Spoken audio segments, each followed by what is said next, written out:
MSNBC's Rachel Maddow scored a big exclusive interview last night with Washington Governor Jay Inslee. You could tell she was proud to have scooped the other networks because she put a bug in the corner of the screen that noted that this was an exclusive. Listen, this show has been so good to me. This is sort of the bookends of my campaign. We started saying that climate change had to be the #1 job of the United States.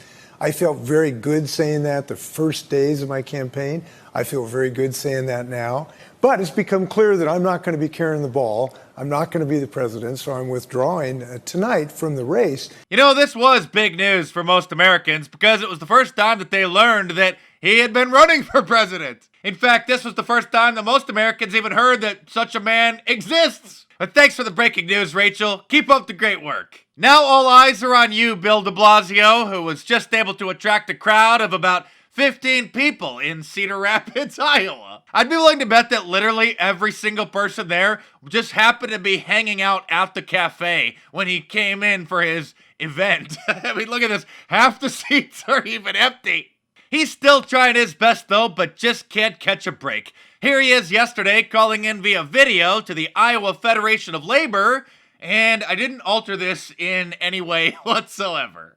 Our next speaker was unable to make his flight, but still wanted to join us through video conferencing. Our next candidate to speak is the mayor of New York City, Mayor Bill DeBlasio. Thank you. Hey, thank you, everybody. I'm so happy with you, and I apologize. I couldn't be there in person. I had a canceled flight and could not get to you by my time slot. But I want to just say, before I get into anything about why I'm running for president, what we have to do in this country, I want to thank you for the fight you're waging every day.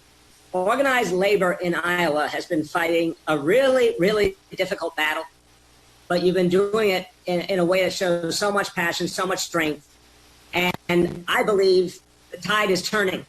And you can see it in elections all over the state of Iowa, and labor's been so essential to those victories. You could see that they were frantically trying to fix the audio problem, but that's the least of his problems. The biggest of which is that nobody likes him. Not even the people of New York, where he's the mayor.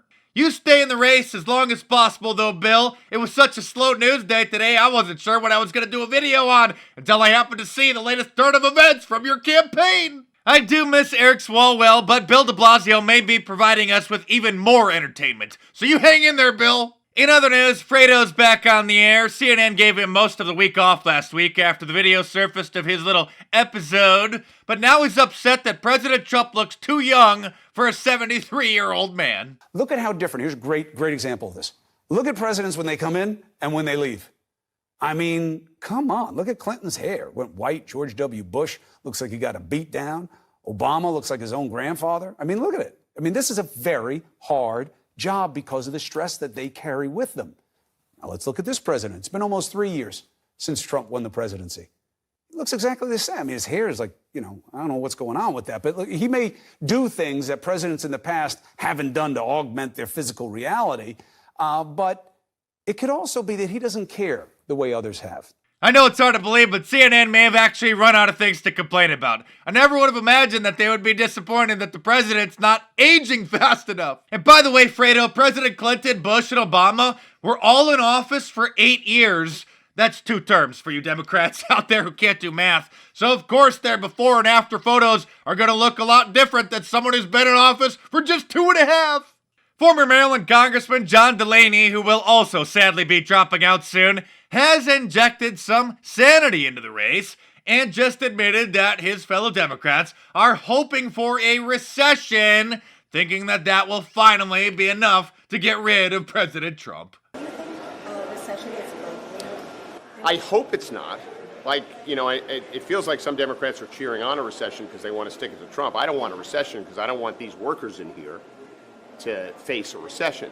But I worry that Trump's policies are bringing one on.